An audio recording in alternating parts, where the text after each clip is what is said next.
Hi Sagittarius, welcome to my channel, Starchaeology Tarot. I am Desi. I am so thrilled and privileged and honored to be giving you your March tarot reading.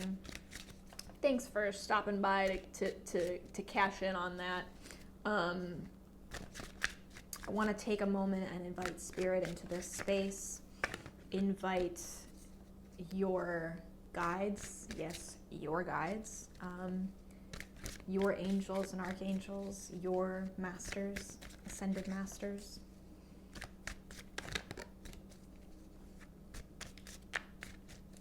And I especially want to invite your highest self into this space, your higher power into this space. I am only interested today in messages that most align you with your highest self, your highest good, and your highest path. I want messages that inspire you and remind you of your power, your personal power and sovereignty that you have over your every present moment, as well as your future.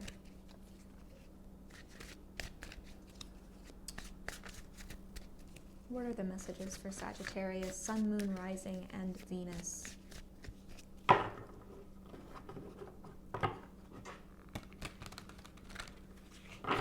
Sag, please take what is resonant with you. That's what's meant for you. If it's not resonant, it's meant for another member of this collective. What are the messages for Sag for the month of March, Spirit? The world just flew on out. Okay, give me an obstacle.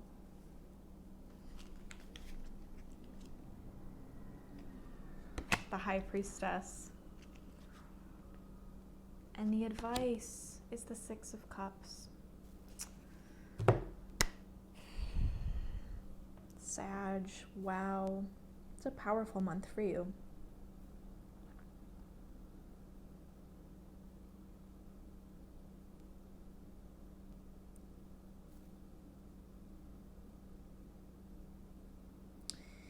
Sag, the biggest thing that you're dealing with this month is closure on something coming full circle, finding closure, a process ending, a chapter ending, a door closing. That's the situation that you find yourself in this month, something coming full circle. It's full, it's finishing its revolution, the way the world does. And this also could be kind of harmonizing of extremes in your life. You know, the world often indicates that or suggests that, like the harmonizing of duality, realizing that we can't cancel out duality, but rather we need to hold space for it. We need to embrace duality. We need to change ourselves in order to hold space for the duality. If we feel like, if we are still trying to control our surroundings, if we're still trying to choose black or white, and that's an impossible thing to do. That's not a completely unsustainable way to live. We get to a point where we realize, oh, I'm the problem. I got to change myself so that I can hold space for this duality of my life. These polarities. I can't cancel one out for the other. It doesn't work like that. That's not the nature of our existence. So the World card is very much about like recognizing and accepting the nature of our existence, accepting our dual nature, and embracing it, finding the beauty in it, harmony in it. Even the things that we label, even the half of that duality that we tend to label as bad, that's part of the duality. So that's the space that you're in this month. The obstacle, what you're struggling with, is connecting to your intuition about it. There could be some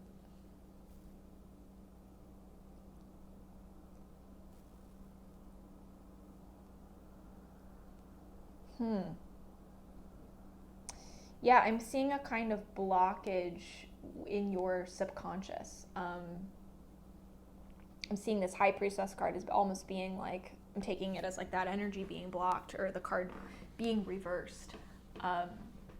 There's a kind of blockage in your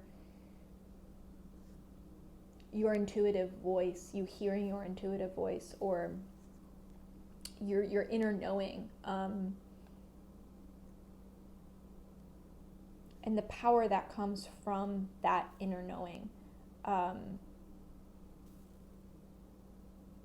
It could be that you are not really letting yourself reflect on this ending. You're not really letting yourself reflect on this closure. You're keeping yourself extremely busy or distracted because there's a blockage when it comes to getting quiet about what the ending of this chapter means, what this full resolution means, what coming full circle here means. It's like you almost don't trust yourself to process it. You don't trust yourself to intuit it correctly, or understand it, or reflect on it, or internalize the experience correctly, or something. There is a lack of self-trust there when it comes to reflection, when it comes to your inner world. Something is happening in your outer world regardless. Like the outer world, I mean, you can't stop the merry-go-round. It's turning and it's going to end, and that's it. There's like a surrender that needs to happen there.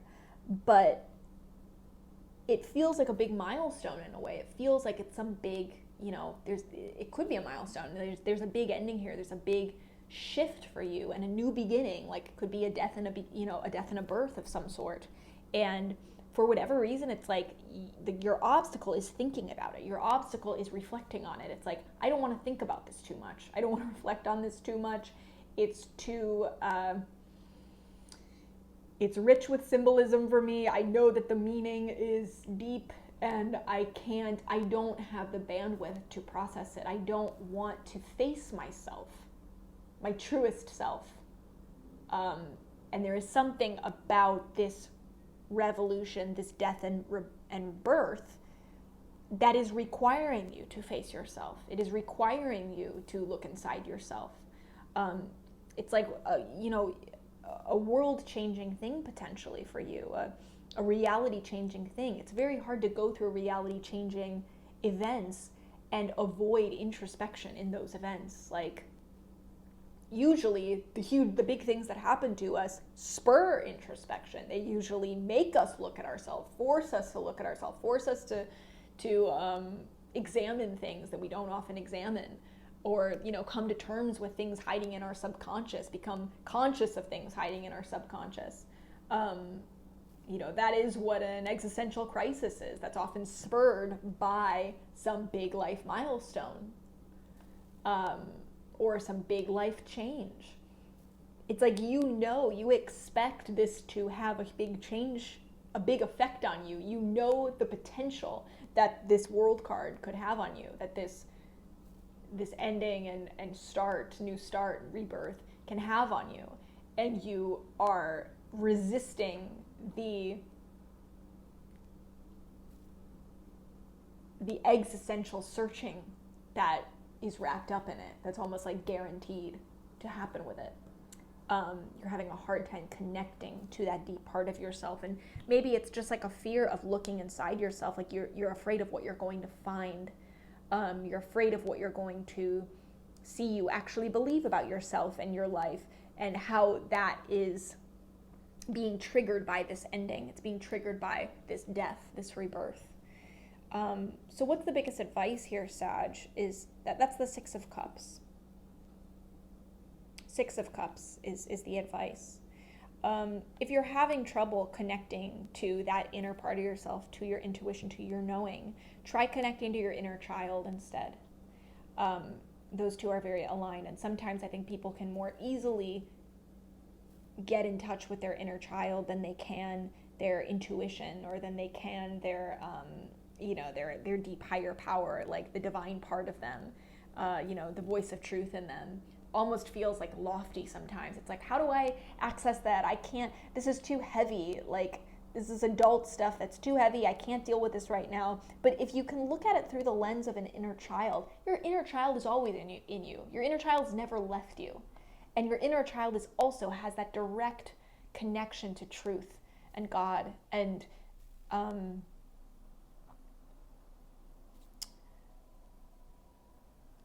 And if you can look at this through either like reflect on, maybe there is a connection between what's happening to you right now and your childhood. Maybe that's what the advice is reflect on that connection. If you don't know how to reflect, if you don't know how to get quiet and get introspective here, just, this is the place to start. The place to start is to look at your childhood and the connection to what you're going through right now. That's how you get introspective. That's how you process this correctly. P.S. There is no correctly. You're not going to do this wrong. You know, you do it right just by doing it. So that could be the clue. If it's not that, if it's not like literally thinking about your childhood, then it's about accessing your inner child perspective, your inner child persona. Maybe there is the reason that you are resisting this kind of introspection, this kind of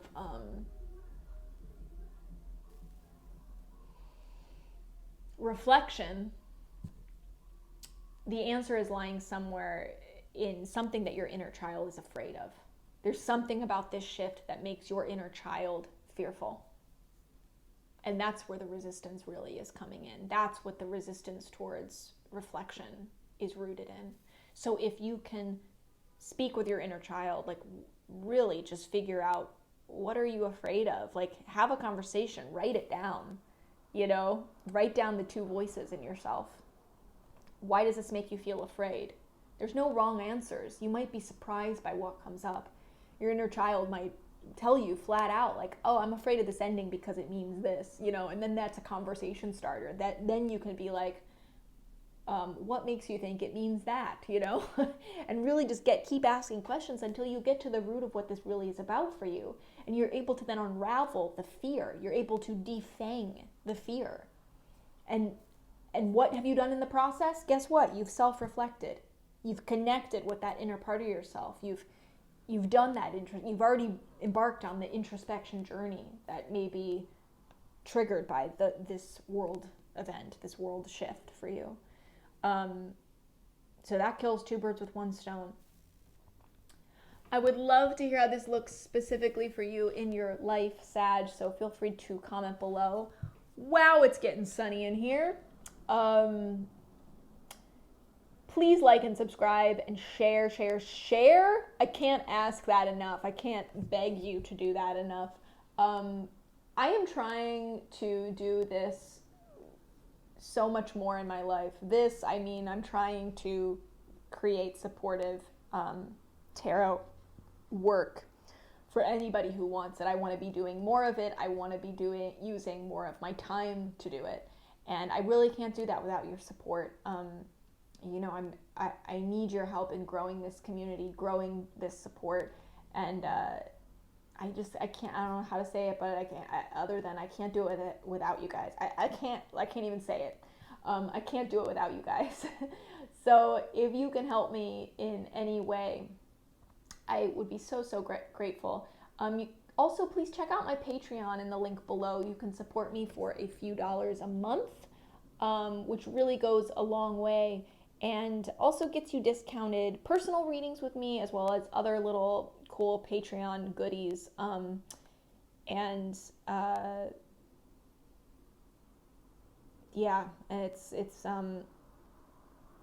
It has the potential to make a huge difference in supporting this work. So thank you so much for even considering. Regardless, thank you for being here.